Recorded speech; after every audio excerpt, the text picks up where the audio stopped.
தமிழில் யதார்த்த சினிமாவில் புதிய பாதைகளை உருவாக்கியவர். ஆல்பத்தில் தொடங்கிய அவரது பயணம் தலைமை செயலகம் வரை தமிழ் சினிமாவில் புதிய அழகியலை வழங்கியது. அரவானில் அறியப்படாத மனிதர்களை அடையாளம் காட்டினார். அங்காடி தெருவில் நாம் காணும் அன்றாட மனிதர்களின் வாழ்வியலை காட்டியவர். கலைஞர்களின் உடைந்த கனவுகளை காட்டும் செல்லுலாய்டு காவியமே காவிய தலைவன். இயக்குனர் வசந்தபாலன் அவர்கள் இப்போது மனுஷபுத்திரனின் புதிய தொகுப்பு குறித்து உரையாற்ற அழைக்கின்றோம். அனைவருக்கும் இனிய மாலை வணக்கம். இந்த புத்தக வெளியீட்டு விழாவுக்கு மனுஷபுத்திரன் சார் எனக்கு ஒரு மெசேஜ் அனுப்பிச்சிருந்தாங்க. இந்த விழா இருக்குது, நீங்கள் அவசியம் கலந்துக்கணும் அப்படின்னு சொல்லிட்டு. நான் பதில் என்ன நினச்சேன்னா, இன்னும் பழைய பெட்டர் மார்க்ஸ் லைட்டே தான் வேணுமா உங்களுக்கு அப்படின்னு சொல்லி ஒரு பதில் அனுப்பிச்சிருந்தேன். ஏன்னா கிட்டத்தட்ட 2007 தொடர்ச்சியாக உயிர்மை மேடைகளில் நான் ஒரு புத்தகத்தை வெளியிட்டு இருக்கேன். அந்த புத்தகத்தில் தொடர்ந்து கலந்துக்கிட்டு இருக்கேன். அப்படி இருக்கிறப்ப நான் கேட்டேன், இன்னும் அதே பட்டர் மார்க்ஸ் லைட்டு வெயில் எல்லாரும் தான் வேணுமா, வேற யாராவது வேணாமா அப்படின்னு கேட்டேன். எஸ் அப்படின்னு ஒரு மிட் நைட் ஒரு மெசேஜ் வந்துச்சு. கூப்பிடுவாருன்னு தான் அந்த மெசேஜ் போட்டேன். நான் கூப்பிடல, சரி ஓகே அப்படின்னு விட்டுட்டேன் நான் ஆக்சுவலாக. ஏன்னா ஏன் அப்படின்னு நினைக்கிறேன்னா, தொடர்ந்து புத்தக கண்காட்சிகளில் நான் பார்க்குறப்ப சுற்றி அவ்வளோ இளைஞர்களும் இளைஞர்களும் அவர்கிட்ட கையெழுத்து வாங்கிக்கிட்டே இருப்பாங்க. முக்கியமாக காதலிகள் அப்படின்னு சொல்லலாம், 1000 காதலிகள் இந்த இருப்பாங்க. உள்ளே பார்த்தா மனுஷபுத்திரன் அலுவலகத்தில் வேலை பார்க்குற ஒரு பையன், ரொம்ப அழகான பையன், மனுஷபுத்திரனுடைய கவிதையை சொல்லுவான். அங்கே இருக்கிற இளம் காதலர்கள் எந்த ப்ரொபோசல் லைனில் யூஸ் பண்ணலான்னு சொல்லி ஒவ்வொரு புக்காக தேடுவாங்க. உடனே அந்த பையன் சொல்லுவான், நீங்கள் பிரேக்கப்லேருந்து வந்தீங்கன்னா இந்த ப்ரொபோசல் லைனை யூஸ் பண்ணலாம், இந்த ப்ரொபோசல் லைனை யூஸ் பண்ணலாம் அப்படின்னு சொல்லிட்டு உள்ளே நடக்கிற உரையாடலை நான் கேட்டுக்கிட்டு இருந்தேன். அந்த பொண்ணு, இதை அனுப்பலாமாடா மெசேஜ், இதை அனுப்பலாமாடா மெசேஜ் அப்படின்னு இன்னைக்கு வாட்ஸ்அப்பில் ஸ்டேட்டஸ் வைக்கிறதுக்கும், செல்ஃபோனில் மெசேஜ் அனுப்புறதுக்கும், இல்லை புது பொண்ணுகிட்ட ப்ரொபோசல் பண்ணுறதுக்கும் யாருடைய கவிதைகள் உபயோகப்படுதுன்னா அவருடைய கவிதைகள். ஆனால் இவர் மேடையில் என்னென்னா, விடுதலை 2 படத்துக்கு சிறப்பாய்வு கூட்டம் நடத்தின மாதிரி ஒரே அடர்த்தியான ஆட்களையாக கூப்பிட்டு இவர் கூட்டம் நடத்துறது பெரிய வன்முறைன்னு நினைக்கிறேன். ஏன்னா என்ன பண்ணணும்னா 2 விஷயம் பண்ணலாம். நல்லா பேசுகிற இளைஞர்கள், நல்லா பேசுகிற காதலிகளுடன் இவர் கூட்டம் நடத்தணும், அடுத்த கூட்டமாவது அப்படிங்கிறது என்னுடைய வேண்டுகோள். ஏன் அப்படின்னா, காதல்ங்கிற உணர்வு இப்போ உண்மையிலே இருக்கா அப்படின்னா நிஜமா என்கிட்டலாம் இல்லை. அந்த உணர்வு என்கிட்ட வடிஞ்சு போயிடுச்சு. சரி, காதல்னால் என்ன? உண்மையிலே ஒரு பொண்ணை பார்க்காம இருக்கிறது, பேச முடியாமல் தவிக்கிறது, எப்படி வெளிப்படுத்துறதுன்னு தெரியாமல் இருக்கிறது, இப்படின்னு ஒரு பெரிய பரிதவிப்பு காலம் நம்ம முன்னாடி இருந்துச்சு. உடனே அவங்கள மீட் பண்ண முடியாது, உடனே நம்மகிட்ட பேசிட முடியாது, அவங்களோட ஒரு வார்த்தை பேசுறதுக்கே திக்கு திணறும். இதெல்லாம் தான் காதலாக இருந்துச்சு. இன்னும் இதயம் முரளி மாறி இன்னைக்கு அந்த காதல் மொத்தமாக அந்த பரிதவிப்புங்கிற இடம் உடைஞ்சிருச்சு. ஆனால் அந்த உடைஞ்ச பிறகு ஜென்சி தலைமுறை என்ன மாதிரி அவங்க ரிலேஷன்ஷிப்பில் இன்னைக்கு இருக்கிறாங்கன்னா, ஒன்று லிவ்-இன் ரிலேஷன்ஷிப்பில் இருக்கிறாங்க, மேரேஜ் இல்லை லிவ்-இன் ரிலேஷன்ஷிப். இங்கே காதல் எங்கே இருக்குன்னு எனக்கு நிஜமாக தெரியல. இல்லைனா ஃப்ரெண்ட்ஸ் வித் பெனிஃபிட்ஸ் அப்படின்னு இருக்காங்க, அங்கேயும் லவ் இல்லை. கோ டிபெண்ட் ரிலேஷன்ஷிப் அப்படின்னு சொல்கிறாங்க.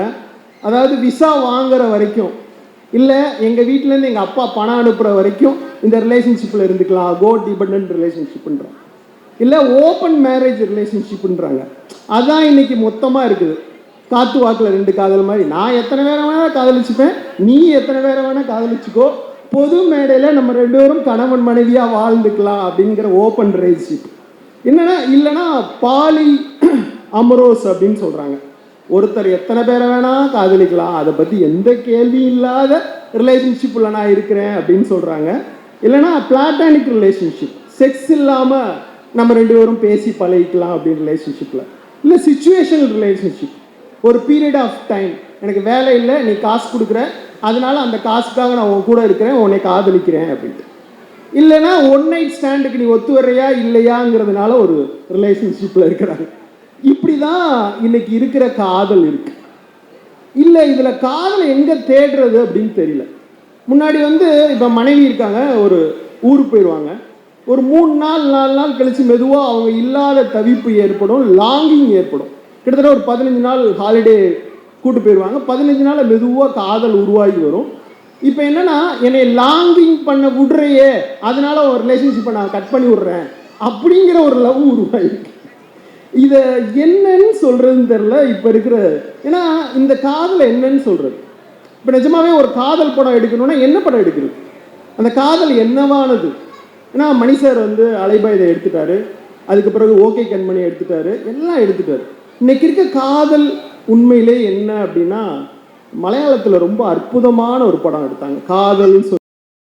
அப்படி நடிக்கிறதுக்கு மம்முட்டியை தவிர இந்த உலகத்தில் வேற எந்த ஹீரோவும் ஒத்துக்கொள்ள முடியாத ஒரு காதல். ஒரு ஹோமோ ரிலேஷன்ஷிப்பில் இருக்கிற ஒரு கணவனிடம் மனைவி, நம்ம பிரிஞ்சிடலாம், நீங்கள் அந்த ரிலேஷன்ஷிப்பை தொடருங்க அப்படின்னு சொல்கிற ஒரு இடம் இருக்கு இல்லையா? இவ்வளோ நுண்ணிப்பாக காதல் மெதுவாக சினிமாவில் வந்து வளர்ந்து வந்துருச்சு. ஸோ இந்த மாடர்ன் லவ்வை என்னன்னு சொல்கிறது, என்ன வார்த்தையில் சொல்கிறது? உண்மையிலே இந்த மாடர்ன் லவ் என்னவா இருக்குது? தியாகராஜன் குமாரராஜாவுடைய மாடர்ன் லவ் இன் சென்னை அப்படிங்கிற ஒரு வெப் சீரிஸில் வந்து ஒரு தொடரில் ரொம்ப பியூட்டிஃபுல்லான ஒரு லைன் இருந்துச்சு, எனக்கு ரொம்ப பிடிச்ச லைன். ஆக்சுவலி எனக்கு பிடிச்சிருக்கு உன்னைய, நான் பொண்ணாக இருந்தால் உனக்காக லெஸ்பியனாக மாறி இருப்பேன் அப்படின்னு அந்த பொண்ணு சொல்கிறான். அவன் சொல்கிறான், both are not the same. Most women admire other women's body, but most men are uncomfortable with their men's physically. So I mean I love you more than you love me அப்படின்னு சொல்கிறான். அதாவது நான் உன் லெஸ்பியனாக காதலிக்க தயாராக இருக்கிறேன், உன்னுடைய மேல் பார்ட்னராக உன்னுடைய காதலை தயாரிக்கிறேன், அதுதான் சிறந்தது அப்படின்னு இந்த லைனை படிக்கிறப்ப இன்னைக்கு காதலை வெளிப்படுத்துவதற்கு மிகவும் கூர்மையாக பயன்படுத்தப்பட்ட ஒரு வார்த்தையாக தோணுச்சு, ஒரு ப்ரொபோசல் லைன்ஸாக தோணுச்சு. இப்போ மனுஷோட கவிதைகள் எல்லாமே இந்த மாதிரியான ப்ரொபோசல் லைன்ஸாக தான் இந்த கவிதை தொகுப்பு முழுக்க இருக்குது. இந்த கவிதை தொகுப்பில் கிட்டத்தட்ட ஒரு 10 வருடங்கள் 12 வருடங்கள் கடந்து வந்த கவிதை தொகுப்பு முழுக்க இதுவாக இருக்குது. ஆனால் வெளியே நண்பர்கள் எல்லாரும் என்ன சொல்லுவாங்கன்னா, மனுஷுடைய நீராளானது தொகுப்பு மாதிரி இல்லையே, கடவுளின் பிரார்த்தித்தல் தொகுப்பு எப்படி இருக்கும், அதீதத்தின் ருசி கவிதை தொகுப்பு எப்படி இருக்கும், இப்போ அப்படி இல்லையே அப்படின்னு சொல்லுவாங்க. இது வந்து எல்லா கிரியேட்டருக்கும் அவங்க மேலே வைக்கிற கடுமையான விமர்சனம்னு நினைக்கிறேன். மணிரத்னம் சாரை நான் பார்த்தோன்னே யூஸ்வலாக சொல்கிறப்ப சொல்லுவோம், மௌனராகம் நல்லா இருந்துச்சு சார், நாயகன் படம் நல்லா இருந்துச்சு, அவர் சின்ன சிரிப்பை சிரிச்சுட்டு போயிட்டே இருப்பார். ஏன்னா அவர் இன்னைக்கு இருக்கிற ஆளுங்களுக்கு அலைபாயுதையும் ஓகே கண்மணி எடுத்துக்கிட்டு இருந்தனால, கண்மணி நீ கிளம்பு, நீ 80கள்லேயே நின்று உறைஞ்சி போயிட்ட, நான் அதை தாண்டி இன்னைக்கு இருக்கிற ஜென்சிக்கு வந்துட்டேன் நான் அப்படிங்கிறதான் மனுஷபுத்திரனுடைய இந்த கவிதைகள் தொகுப்பு வந்து இந்த மாடர்ன் உலகை பற்றி பேசுது. மாடர்ன் உலகில் எதெல்லாம் பிரச்சனை அப்படின்னா, 1000 கைகளுடன் இருக்கிற தேவியாக தான் நான் செல்ஃபோனை பார்க்குறேன், 1000 ஆப்புகளாக இருக்கிற அந்த மொபைல் ஃபோன். அவர் வந்து தொடர்ந்து மொபைல் ஃபோன் தான் இந்த காதலுக்கான மாபெரும் சிக்கலாக இருக்குது. காதல், ரிலேஷன்ஷிப், உறவு எல்லாத்துக்குமான மாபெரும் சிக்கல் என்னவா இருக்குன்னா, இந்த ப்ளூடிக் வருமா வராதா, நான் அனுப்பிச்ச மெசேஜை ஒருத்தன் பார்த்தானா பார்க்கலையா, செல்ஃபோன் சார்ஜ் குறைஞ்சிருச்சு, ஐயோ இப்போ நான் என்ன பண்ணுறது, குட் மார்னிங் கோடில் வந்து சிவப்பு இதயத்தோடு வருதா, வெறும் குட் மார்னிங் கோடு வருதா, தேட்டர் வாசல் நின்று செல்ஃபி போடுறவங்களுக்கு லைக் அதிகமாக வருது, நம்மளுக்கு ஒன்றுமே வரமாட்டேங்குது, இந்த மெசேஜ் டெலிட்டட், என்ன எழுதி அவள் டெலீட் பண்ணியிருப்பா, அன்றும் இன்றுன்னு ஒரு ஃபேஸ்புக் நினைவு காட்டுது இப்படின்னு அவர் போய்கிட்டே இருக்கிறார். அப்டேட்டட் காதல், யூஸ் பண்ணாத வாட்ஸ்அப் குழுக்கள் என்னவா இருக்குது, வாட்ஸ்அப் குரூப்லேருந்து திடீர்னு ஒருத்தர் வெளியேறான். இப்போ நான் சமீபமாக ஒரு 2 வருடங்களுக்கு முன்னாடி ஒரு முக்கியமான விஐபிகளுடைய வாட்ஸ்அப் குரூப்பில் இருந்தேன். தொடர்ந்து அந்த விஐபிகள் வாட்ஸ்அப் குரூப்பில் என்னால் தொடர்ந்து இருக்க முடியல. ஆனால் எப்போ அந்த குரூப்லேருந்து வெளியேறதுன்னு நான் ஒவ்வொரு நாளும் நேரம் பார்த்துக்கிட்டே இருந்தேன், எப்படியாவது இந்த குரூப்லேருந்து வெளியே வந்துடுறோமே அப்படின்னு பதட்டத்தோடு வெளியே பார்த்துட்டு இருந்ததை வந்து ரொம்ப அழகாக எழுதியிருந்தார். இப்படி அவருடைய தொடர்ந்த கவிதை தொகுப்பை பார்க்குறப்ப எனக்கு ரொம்ப மகிழ்ச்சியாக இருக்குது. அதில் வந்து ஒரு முக்கியமான கவிதை, அது எனக்கு ரொம்ப பிடிச்சிருந்த கவிதை. எனக்கு என்ன வழங்கப்பட்டுச்சுன்னா, இந்த மொத்த தொகுப்பிலிருந்து 727லிருந்து 871 வரைக்கும் கவிதைகள் வழங்கப்பட்டுச்சு. அதில் இருக்கிற ஒரு கவிதை வந்து அன்பும் பதில் அன்புங்கிற ஒரு கவிதை. ஒருவரை நேசித்தல் என்றால் அவரிடமிருந்து அன்பை பெற்றுக்கொண்டே இருப்பதல்ல, அல்லது அவ்வாறு அன்பு பெற்றுக்கொள்வதை அவருக்கு நீங்கள் காட்டும் கருணை என்று நம்புவதல்ல. அன்பு என்றால் பெரும் அன்பு மட்டுமல்ல, பதில் அன்பும் சேர்த்ததுதான். உங்கள் செடிகளுக்கு நீரூற்றிய ஒருவருக்காக மலர ஒரு மலர் கூடவா இல்லை உங்களிடம்? இதையெல்லாம் கூட சொல்லித் தரும்படியாக அவ்வளவு தன்னலம் மிக்கதாகிவிட்டதா இவ்வுலகு என நினைக்கையில் மிகவும் தனிமையாக இருக்கிறது அப்படின்னு இந்த கவிதை முடியுது.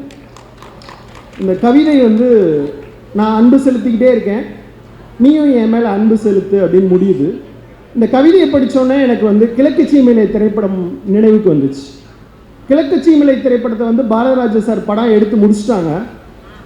நிறைய ரைட்டர்ஸ் எல்லாம் கூப்பிட்டு போட்டு காமிச்சு எனக்கு இந்த படத்தினுடைய கிளைமேக்ஸில் திருப்தி இல்லை அப்படின்னு பாரதிராஜா சார் கூப்பிட்டு படம் போட்டாங்க.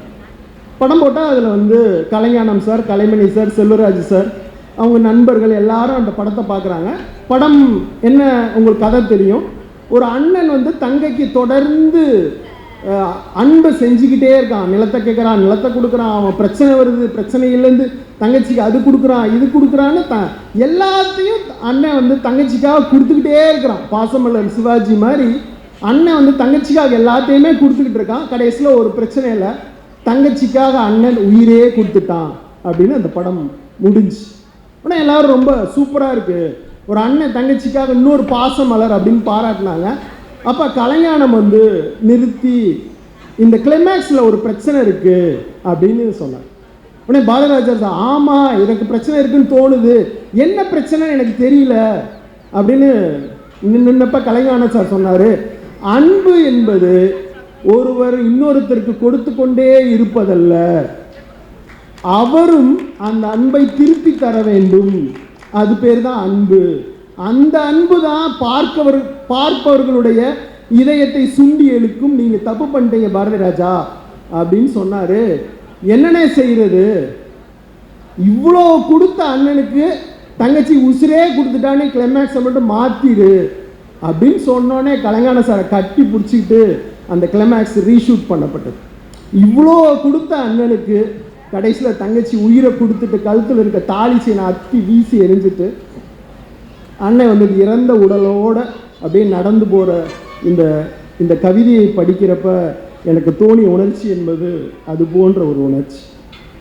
இன்னொரு கவிதை எனக்கு ரொம்பவும் பிடித்த ஒரு கவிதை, கிறுக்குத்தனங்கள். ஏதாவது கிறுக்குத்தனமாக யோசித்து கொண்டிருந்தால் மனசு சற்று லேசாகி விடுகிறது. யார் மேலாவது கிறுக்காக இருந்தால் உடலின் பாரம் சற்று லேசானதாக போலிருக்கிறது.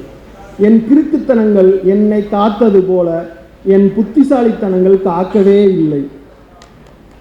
இது பளிச்சுன்னு என் மனசுல குத்துச்சு. என் கிறுக்குத்தனங்கள் என்னை காத்ததை போல என் புத்திசாலித்தனங்கள் என்னை காக்கவே இல்லை.